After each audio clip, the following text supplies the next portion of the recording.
അസ്സലാമു അലൈക്കും വറഹ്മത്തുള്ളാഹി വബറകാതുഹു. സ്നേഹാദരണീയരായ സഹോദരങ്ങളെ, സുഹൃത്തുക്കളെ, കഴിഞ്ഞ ദിവസം എൻ്റെ ഒരു സുഹൃത്ത് എനിക്കൊരു വീഡിയോ അയച്ചു തന്നു.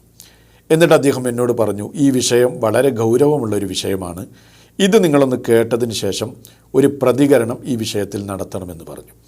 ഞാനത് കേട്ടു നോക്കി. ആ വീഡിയോ പ്ലേ ചെയ്തപ്പോൾ എനിക്ക് മനസ്സിലായത്, നമ്മുടെ നാട്ടിൽ ബോച്ചയുമായി ബന്ധപ്പെട്ട വലിയൊരു വിവാദം നടന്നല്ലോ. ഞാൻ ആ വിവാദത്തിലേക്ക് പോകുന്നില്ല. ആ വിവാദമുണ്ടായ സമയത്ത് ബോച്ചയെ അനുകൂലിക്കുകയും സപ്പോർട്ട് ചെയ്യുകയും ചെയ്യുന്ന ഒരു സഹോദരി ഒരു ചാനലിനോട് നടത്തുന്ന സംസാരമാണ്. ആ സഹോദരിയുടെ വേഷവിധാനം കണ്ടാൽ ഒരു മുസ്ലിം സഹോദരിയാണ് എന്നാണ് എനിക്ക് മനസ്സിലായത്. അതുകൊണ്ടുകൂടിയാണ് ഞാൻ ഈ വിഷയത്തിൽ ഇടപെടുന്നത്. പലപ്പോഴും മുസ്ലിമീങ്ങൾ പലരും അവരറിയാതെ ഇത്തരം പ്രയോഗങ്ങളും അതേപോലെ തന്നെ ഇടപെടലുകളുമൊക്കെ അവരിൽ നിന്നുണ്ടാകാറുണ്ട്. പക്ഷേ ഒരു വിശ്വാസി എന്ന നിലക്ക് അതീവ ജാഗ്രതയോടുകൂടെ കാണേണ്ട ഒരു വിഷയം എന്ന നിലക്കാണ് ഇതിൽ ഇടപെടുന്നത്. ഇത് മുസ്ലിമീങ്ങളോടാണ് പറയുന്നത്. നമുക്കാദ്യം ആ സഹോദരിയുടെ സംസാരം ഒന്ന് കേൾക്കാം. തീർച്ചയായിട്ടും അദ്ദേഹം തെറ്റ് ചെയ്തോ ഇല്ലയോ എന്നുള്ളത് ഞങ്ങൾ പറയുന്നില്ല. പക്ഷേ അദ്ദേഹത്തെ ഇന്ന് കേരളത്തിലുള്ള ഞാനടക്കമുള്ള നിരവധി മലയാളികൾ സാറ് പറഞ്ഞതുപോലെ ദൈവതുല്യമായിട്ട് കാണുന്ന ഒരു വ്യക്തി തന്നെയാണ്. ഇപ്പോൾ അദ്ദേഹത്തിനേക്കാൾ വലിയ കോടീശ്വരമായ കേരളത്തിലുണ്ട്. പക്ഷേ അദ്ദേഹത്തിനെ ആളുകൾ സ്നേഹിക്കുന്നുണ്ടെങ്കിൽ, ബഹുമാനിക്കുന്നുണ്ടെങ്കിൽ തീർച്ചയായിട്ടും ഒരിക്കലും അദ്ദേഹത്തിന്റെ കാശ് കണ്ടിട്ടോ ഗ്ലാമർ കണ്ടിട്ടോ അല്ല, അദ്ദേഹം ജനങ്ങൾക്ക് നൽകിയിട്ടുള്ള നന്മ കണ്ടിട്ടാണ്. അപ്പോൾ പിന്നെ ഒരു തെറ്റ് പറ്റുക എന്നുള്ളത് മനുഷ്യനായിട്ട് ജനിച്ച ഏതൊരു വ്യക്തിയുടെ കയ്യിൽ നിന്ന് തെറ്റ് സംഭവിക്കാറുണ്ട്. അപ്പോൾ ചെയ്ത തെറ്റ് തിരിച്ചറിയുക, അതിന് ആ തിരിച്ചറിവിൽ അദ്ദേഹം അതിന് മാപ്പ് ചോദിക്കാൻ തയ്യാറായ ഒരു വ്യക്തിയാണ്. ആ ഒരു മാപ്പിൽ ഒതുക്കാവുന്ന ഒരു പ്രശ്നം ഇത്രയും വലിയൊരു സങ്കീർണമായ വിഷയത്തിലേക്ക് എങ്ങനെ എത്തി എന്നുള്ളതിന്റെ പിറകിലേക്കൊന്നും ഞാൻ പോകുന്നില്ല. തീർച്ചയായിട്ടും ഇന്ന് അദ്ദേഹത്തിനെ കാണുക എന്നുള്ള ഒറ്റ ലക്ഷ്യത്തിലാണ് എത്തിയിട്ടുള്ളത്. Thank you. കേട്ടല്ലോ സഹോദരങ്ങളെ. അപ്പോൾ ബോച്ചെ ഫാൻസാണ്, അതൊക്കെ ഓരോരുത്തരുടെയും സ്വാതന്ത്ര്യമാണ്, അതിലൊന്നും നമ്മൾ ഇടപെടുന്നില്ല. മറിച്ച് ആ സഹോദരി പറഞ്ഞ വാക്ക് നിങ്ങൾ ശ്രദ്ധിച്ചോ? ഞാനടക്കമുള്ള മലയാളികൾക്ക് ബോച്ചെ ദൈവതുല്യനാണ് എന്നാണ് പറഞ്ഞത്. അത് ഗൗരവമുള്ള വാക്കാണ്. ഒരു മുസ്ലിമിനെ സംബന്ധിച്ചിടത്തോളം ഒരിക്കലും അത് പറയാൻ പാടില്ല. അതീവ ജാഗ്രത പുലർത്തണം. നമ്മുടെ സംസാരങ്ങളിലും നമ്മുടെ ഇടപെടലുകളിലും ഒരു മുസ്ലിമിൻ്റെ വാക്കിലും ഒക്കെ ജാഗ്രത പുലർത്തേണ്ടതുണ്ട്. വിശ്വാസവുമായി ബന്ധപ്പെട്ട വളരെ ഗൗരവമായൊരു പ്രശ്നം അതിൽ വരുന്നുണ്ട്. നമ്മുടെ വിശ്വാസത്തെ ബാധിക്കുന്നൊരു കാര്യമാണത്. ഒരുപക്ഷെ ആ സഹോദരി അതിൻ്റെ ഗൗരവം മനസ്സിലായി കാണില്ല, അതല്ലെങ്കിൽ ഭാഷാപരമായ പരിമിതികൾ ഉണ്ടായേക്കാം.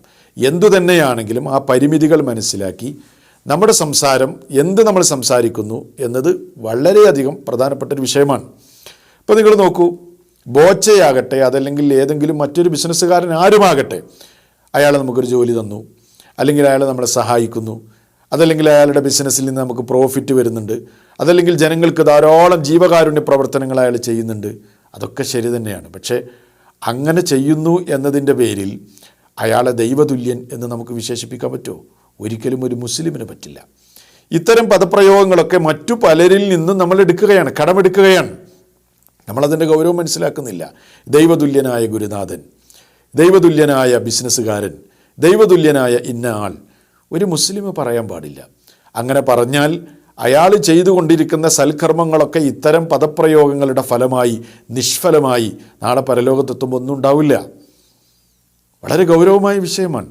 അല്ലെങ്കിൽ നിങ്ങൾ ആലോചിച്ച് നോക്കൂ, നമുക്കങ്ങനെ ഒരു മനുഷ്യനെ ദൈവതുല്യനായി നമുക്ക് ആ രൂപത്തിൽ അവതരിപ്പിക്കാൻ കഴിയുമോ? ഒരിക്കലും കഴിയില്ലല്ലോ. ഇപ്പോൾ ലോകത്തിൻ്റെ ഏതെങ്കിലും ഒരു കോണിൽ ജനിച്ച് ഒരു നിസ്സാരമായ വയറുവേദന ഉണ്ടായാൽ മരിച്ചു പോകുന്നവരാണ് നമ്മളെല്ലാവരും. അത് ബോച്ചയാണെങ്കിലും നമ്മളാണെങ്കിലും ഏത് ബിസിനസ്സുകാരനാണെങ്കിലും മനുഷ്യൻ എത്ര ദുർബലനാണ്. അങ്ങനെയുള്ള ഒരു മനുഷ്യനെ ദൈവതുല്യനാണ് അയാൾ എന്നെങ്ങനെ നമുക്ക് പറയാൻ കഴിയും? എങ്ങനെ ദൈവത്തോട് തുല്യപ്പെടുത്താൻ കഴിയും? സ്രഷ്ടാവിനോട് തുല്യപ്പെടുത്താൻ കഴിയും? നമ്മൾ ആലോചിക്കണ്ടേ, സ്രഷ്ടാവ് നമുക്ക് തന്ന അനുഗ്രഹങ്ങൾ എത്രയാണ്? അല്ലാഹു സുബ്ഹാനഹു വ തആല നമുക്ക് ചെയ്തു തന്ന അനുഗ്രഹങ്ങളെ എണ്ണിത്തിട്ടപ്പെടുത്താൻ എന്നെക്കൊണ്ടും നിങ്ങളെക്കൊണ്ടോ ആ സഹോദരിയെ കൊണ്ടോ കഴിയോ? ഒരിക്കലും കഴിയൂല.